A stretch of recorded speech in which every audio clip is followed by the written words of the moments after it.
اعوذ باللہ من الشیطان الرجیم بسم اللہ الرحمن الرحیم السلام علیکم ورحمۃ اللہ وبرکاتہ۔ تمام طلباء کرام اور تمام ہمارے سننے والوں کو تفسیر کی کلاس میں خوش آمدید۔ آج ہم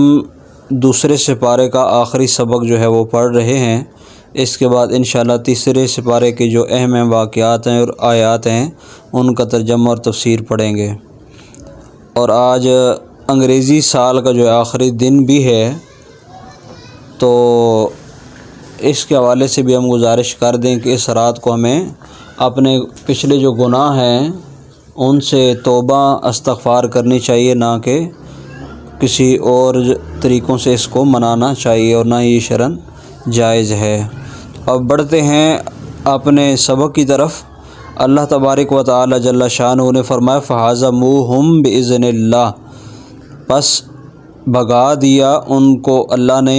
یا بھاگے وہ اللہ کے حکم سے۔ وَقَتَلَ، اور قتل کیا داؤد نے جالوت کو۔ وَآتَاهُ اللَّهُ الْمُلْكَ، اور اللہ نے دی ان کو بادشاہی، والحکمت، اور حکمت۔ وَعَلَّمَهُ، اور سکھایا انہیں، مما یشاء، جو کچھ چاہ۔ وَلَوْلَا دَفْعُ اللَّهِ النَّاسَ، اور اسی طرح اللہ دور کرتا ہے لوگوں کو،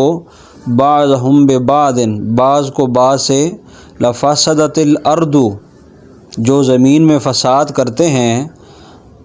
ولکن اللہ، بے شک اللہ، ذو فضل، فضل فرمانے والا، علی العالمین، جہانوں پر،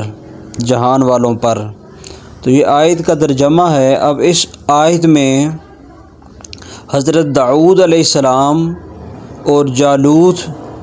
جو ایک کافر اور ظالم تھا، اس کے بارے میں جو ہے وہ ذکر کیا گیا ہے۔ ان کا واقعہ جو ہے ہم عرض کریں گے کہ اللہ نے داؤد علیہ السلام کو، جو جسمانی طور پہ اتنے طاقتور نہیں تھے، ان کو کس طرح جالوت پر غلبہ دیا اپنے فضل و کرم سے، اور ان کو نبوت اور حکمت اور علم دیا۔ تو حضرت داؤد علیہ السلام جو ہے یہ اللہ کے نبی بعد میں بنے۔ واقعہ کچھ اس طرح ہے کہ جب دونوں لشکر میدان جنگ میں آمنے سامنے ہوئے، یعنی دونوں لشکر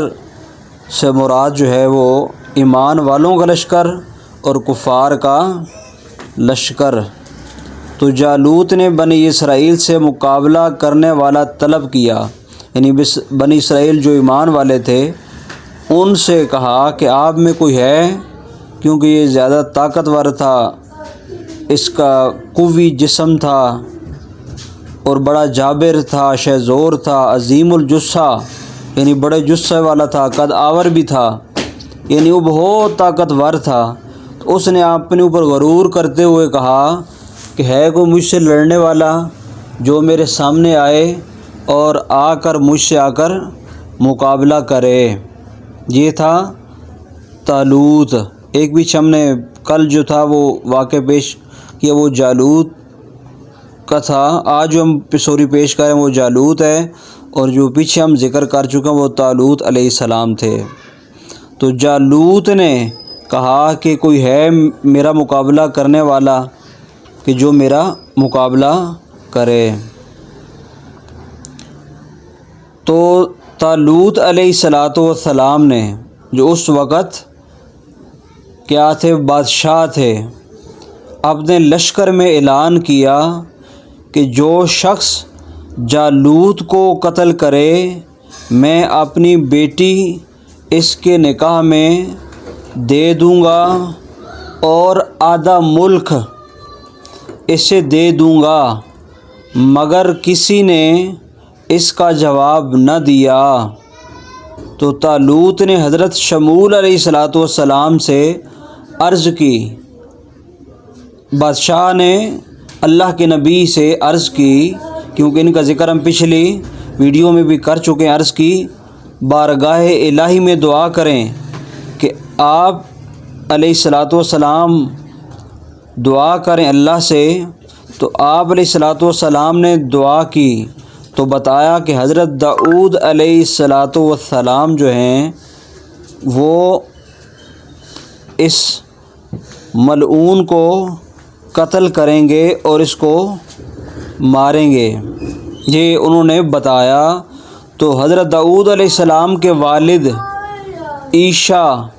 طالوت کے لشکر میں تھے اور ان کے ساتھ ان کے تمام فرزند بھی تھے، یعنی جو داؤد علیہ السلام اللہ کے نبی بعد میں بنے اس وقت عام آدمی تھے، اور ان کے والد عیشا لفظ ہے، عیشا یہ داؤد علیہ السلام کے والد کا نام ہے، وہ بھی طالوت کے لشکر میں تھے، یعنی وہ جو طالوت علیہ السلام کی فوج تھی اس میں تھے، جنگ کر رہے تھے، اور ان کے فرزند کا مطلب ہوتا ہے ان کے بیٹے بھی ساتھ تھے۔ حضرت داؤد علیہ السلام ان میں سب سے چھوٹے تھے اور بیمار بھی تھے، رنگ زرد تھا اور بکریاں چرایا کرتے تھے، یعنی وہ جنگ میں شریک نہیں ہوئے کیونکہ وہ جسمانی طور پہ اتنے کمزور تھے اور بیمار تھے کہ ابو اور باقی بھائی تو جنگ میں شریک ہیں لیکن یہ جنگ میں شریک نہیں، جن کا نام ہے داؤد علیہ السلام۔ تو جب طالوت نے آپ علیہ السلام سے عرض کیا کہ اگر آپ جالوت کو قتل کریں تو میں اپنی لڑکی آپ کی نکاح میں دے دوں گا اور آدھا ملک، کیونکہ حضرت جالوت جو ہیں وہ اس وقت اس ملک کے بادشاہ تھے طالوت، تو انہوں نے کہا کہ اگر آپ جالوت کو قتل کریں تو میں آپ کو اپنی بیٹی بھی نکاح میں دے دوں گا اور اپنا آدھا ملک، کیونکہ وہ ملک کے بادشاہ تھے، تو اپنی ملک کی آدھی بادشاہی آپ کو دے دوں گا۔ تو آپ نے اس پیشکش کو قبول کر لیا داؤد علیہ السلام نے، اور جالوت کی طرف روانہ ہوئے۔ لڑائی کی صفیں بند گئی اور حضرت داؤد علیہ السلام اپنے دست مبارک میں کھوپن یعنی پتھر پھینکنے والی رسی لے کر جالوت کے سامنے آ گئے۔ پتھر پھینکنے والی رسی یعنی تیر نما، جس سے پتھر وغیرہ پھینکے جاتے ہیں، جس طرح وہ چڑیوں کو مارتے ہیں، تو ایسا ایک آلہ آپ کے ہاتھ میں تھا، اور جالوت کے دل میں آپ کو دیکھ کر دہشت پیدا ہو گئی، جو اپنے آپ کو بڑا بدمعاش کہتا تھا اور بڑا قد آور تھا، بڑا پرزور آور تھا، لیکن جب ایک اللہ کا نیک بندہ داؤد علیہ السلام اور اللہ کے نبی جو بننے والے تھے، جن کو نبوت ملنے والی تھی، جب وہ سامنے آئے، حالانکہ جسمانی طور پہ اتنی طاقت والے وہ نہیں تھے داؤد علیہ السلام، لیکن جیسے ہی دیکھا جالوت نے تو اس کے دل میں دہشت پیدا ہو گئی، مگر باتیں پھر بھی متکبرانہ کر رہا تھا، یعنی دہشت تو پیدا ہوئی دل میں لیکن پھر بھی بڑھ کے مار رہا تھا، جیسے ہمارے کچھ لوگ بڑھ کے مارتے ہیں، لیکن جب کوئی لڑائی ہو جائے تو جب ان کو ایک لگ جائے تو پھر فوراً رونا شروع کر دیں گے، اور اسی طرح دیگر کچھ معاملات میں کچھ لوگ بڑی بڑھ کے مارتے ہیں، کام کچھ نہیں ہوتا لیکن بڑھ کے بہت بڑی مارتے ہیں اور اپنے اوپر غرور و تکبر کرتے ہیں۔ تو یہ جو ہے غرور و تکبر اپنے اوپر کرنے لگا اور اپنی قوت سے مرعوب کرنا چاہا، تو آپ نے اس رسی میں پتھر رکھ کر، یعنی کس نے؟ داؤد علیہ السلام نے رسی میں پتھر رکھ کر مارا، اور وہ اس کی پیشانی توڑ کر پیچھے سے نکل گیا، یعنی ایک ہی پتھر رسی میں باندھا اور باندھ کر جو ہے وہ مار دیا، اور وہ پتھر اتنا زور سے لگا کہ سر کو چیرتا ہوا پیچھے یعنی کھوپڑی سے جا کے نکلا، اور وہ جو بڑھ کے مارنے والا تھا اپنی جسم پر غرور و تکبر کرنے والا تھا، وہ ایک ہی منٹ میں جو ہے اللہ کے نبی کے سامنے اور اللہ کے اس نیک بندے کے سامنے ایک پتھر سے ہی ڈھیر ہو گیا۔ حضرت داؤد علیہ السلام نے اسے لا کر طالوت کے سامنے ڈال دیا، یعنی داؤد علیہ السلام نے اس کی لاش اٹھائی، اور لاش اٹھانے کے بعد آ کے طالوت کے سامنے ڈال دیا جو اس وقت کے بادشاہ تھے، تو بنی اسرائیل بڑے خوش ہوئے، کیونکہ یہ بنی اسرائیل والوں کو بہت تنگ کرتا تھا۔ پورا خاندان وہ خوش ہو گیا، اور طالوت نے حضرت داؤد علیہ السلام کو حسب وعدہ نصف ملک دے دیا، یعنی آدھے ملک کا بادشاہ بنا دیا، اور اپنی بیٹی جس کا انہوں نے وعدہ کیا تھا کہ میں اگر آپ جو ہے جالوت کو مارتے ہیں تو میں اپنی بیٹی کا نکاح تم سے کروں گا، تو کیونکہ وہ بھی اللہ والے تھے اور علم والے تھے، تو انہوں نے اپنے وعدے کے مطابق، وہ ہمارے طرح نہیں تھے کہ وعدہ کر کے پھر مکر جاتے ہیں، ہم وعدہ کر کے پھر جاتے ہیں، تو انہوں نے حسب معمول اپنے وعدوں کو پورا کیا، اور اپنی بیٹی کا جو رشتہ ہے وہ حضرت داؤد علیہ السلام کو دیا، اور آدھے ملک کا بادشاہ جو انہوں نے وعدہ کیا تھا۔ تو آج ہمارے پاس تو کوئی اپنے بھائی کو ایک کمرہ دینے کے لیے تیار نہیں، ایک گھر دینے کے لیے تیار نہیں۔ اگر گاؤں میں رہتے ہیں تو ایک کیارہ ایک بندہ، اگر دوسری زبان میں کہیں ایک پہلی دینے کے لیے کوئی کسی کو تیار نہیں ہے، چاہتا ہے کہ سب کچھ میرا ہو جائے۔ تو یہ اللہ کے نبی نے اپنا آدھا ملک جو ہے، اور یہی صورت حال ہمارے سیاستدانوں میں ہے کہ وہ ہر کوئی چاہتا ہے کہ میں وزیر اعظم بن جاؤں، میری حکمرانی ہو جائے۔ ایک چاہتا ہے کہ دوسرا جو ہے حکمرانی نہ کرے، اور دوسرا چاہتا ہے کہ پہلے والا حکمرانی نہ کرے۔ اب ہم کسی کا نام اس لیے نہیں لیتے کیونکہ ہم دین کا کام کر رہے ہیں، ہمارا دنیا سے اور سیاستدانوں سے کوئی تعلق نہیں، صرف سمجھانا جو ہے وہ مقصود ہے۔ اور ایک مدت کے بعد طالوت نے وفات پائی، یعنی وہ جو بادشاہ تھے اس وقت کے طالوت علیہ السلام، جن کا کل بھی ذکر کیا، اور تمام ملک پر حضرت داؤد علیہ السلام کی سلطنت جو ہے وہ حضرت داؤد علیہ السلام کو جو ہے وہ مل گئی، اور اس کے بعد جو ہے حضرت داؤد علیہ السلام کو ساری سلطنت کا بادشاہ بھی بنا دیا گیا، اور پھر اللہ تعالیٰ نے حضرت داؤد علیہ السلام کو حکومت کے ساتھ ساتھ نبوت بھی عطا فرمائی، اور آپ کو جو چاہ سکھایا، اس میں سے ذرا بنایا اور جانوروں کو کلام سمجھنا دونوں شامل ہیں، یعنی ذرا بنانا یہ بھی آپ کا خاصہ تھا۔ اب ذرا کسے کہتے ہیں؟ ذرا وہ لباس ہوتا ہے جو فوجی جنگ کرتے وقت پہن کے پہلے جنگ کیا کرتے تھے، ٹھیک ہے، لوہے کا لباس ہوتا ہے۔ آج کل اگر میں سمجھانا چاہوں اپنے بچوں کو تو ارطغرل غازی کسی نے ڈرامہ دیکھا ہوا ہے، یقیناً یہ پورے پاکستان نے دیکھا ہوا ہے، تو وہ جو ہے اس کے اندر جو فوجی نے لوہے کے لباس آپ دیکھتے ہیں اسے کہتے ہیں ذرا۔ تو جانوروں کو کلام سمجھنا، یعنی آپ جانوروں کی بولیاں بھی سمجھ لیتے تھے، یہ بھی آپ کو اللہ نے علم دیا تھا۔ اصل میں تو ہمارے نبی پاک صلی اللہ علیہ وسلم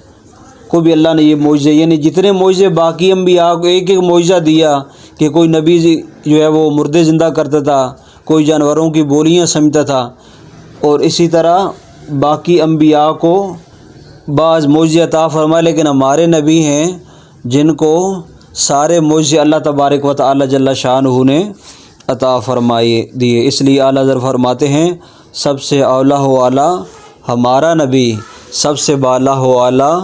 ہمارا نبی، اور کون دیتا ہے دینے کو منہ چاہیے، دینے والا ہے سچا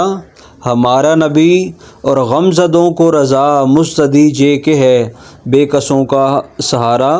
ہمارا نبی۔ تو ہمارے نبی جیسی شان کسی نبی کی بھی نہیں ہو سکتی، لیکن تمام انبیاء کو اللہ تبارک و تعالی جل شانہ نے اپنے فضل و کرم سے شان عطا فرمائی ہیں۔ تو اللہ نے آپ کو علم بھی دیا اور حکومت بھی دی، نبوت بھی عطا فرمائی۔ تو اب جو آیت کا اگلا حصہ ہے کہ اللہ بعض لوگوں کو جو زمین پہ فساد کرنے والے ہوتے ہیں ان کو زمین سے دفع کر دیتا ہے، نکال دیتا ہے، اور اللہ بڑے فضل والا ہے۔ تو اس سے مراد یہ ہے کہ زمین میں اگر جہاد ختم ہو جائے تو جو ظالم ہیں ان کا ہاتھ کون روکے گا؟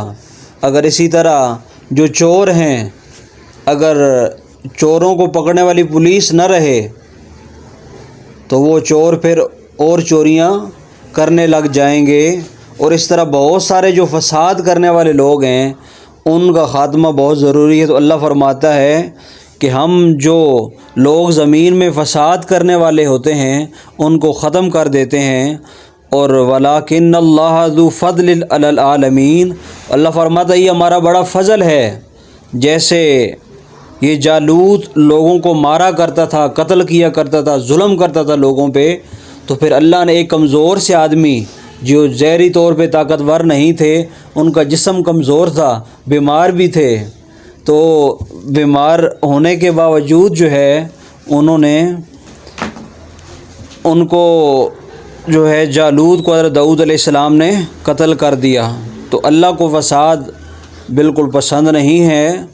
اللہ فرماتے ہیں قرآن پاک میں پہلے سفر وَيُفْسِدُونَ فِي الْأَرْضِ أُولَٰئِكَ هُمُ الْخَاسِرُونَ، یعنی جو زمین میں فساد کرتا ہے وہی نقصان میں ہے۔ فساد سے مراد یہ ہے کہ جس طرح ہم چھوٹی چھوٹی باتوں پہ لڑائی کرتے ہیں، جھگڑا کرتے ہیں، تو یہ لڑائی جھگڑا کرنا بھی زمین پہ فساد کے مترادف ہے۔ کوئی گھر میں جھگڑا کرتا ہے، دو بہنیں آپس میں لڑتی ہیں، وہ بھی فساد میں آ جاتا ہے۔ شور و شرابہ، کبھی بھائی آپس میں لڑ پڑتے ہیں، کبھی گلی بازار میں کوئی لوگ لڑ پڑتے ہیں، اور اسی طرح دیگر بڑی سے بڑیاں لڑائیاں اور قتل و غارت یہ اللہ کو پسند نہیں ہے۔ اور اولئک هم الخاسرون کا مطلب یہ ہے کہ پھر تم فساد کرو گے تو خسارے میں ہی رہو گے، یعنی جب لڑائی ہو جاتی ہے تو پھر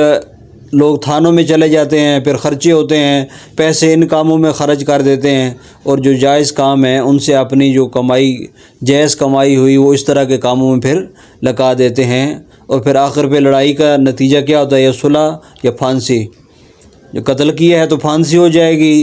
یا پھر صلح کرنی پڑے گی، تو اس سے بہتر ہے کہ صلح ہی کرنی ہے تو پھر لڑائی کریں ہی نہیں۔ تو اللہ ہمیں فسادیوں میں نہیں بلکہ اللہ میلادیوں میں رکھے، تاکہ ہم حضور کا میلاد مناتے رہیں، اور حضور کا جو اس دنیا میں آنے کا مقصد تھا کہ لوگوں کو فسادوں سے بچا کر نیک کاموں کی طرف لے کر جانا، اللہ تعالیٰ میں حضور علیہ الصلوۃ والسلام کے اس بتائے ہوئے اچھے راستے پہ اللہ چلنے کی توفیق عنایت فرمائے۔ انشاءاللہ آج الحمدللہ ہمارا دوسرا سپارہ جو مکمل ہو گیا ہے، اب اس کے بعد پیپر ہوگا،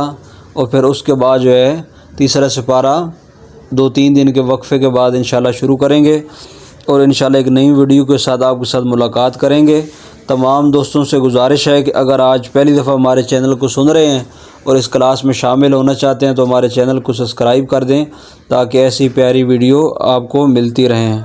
اللہ حافظ۔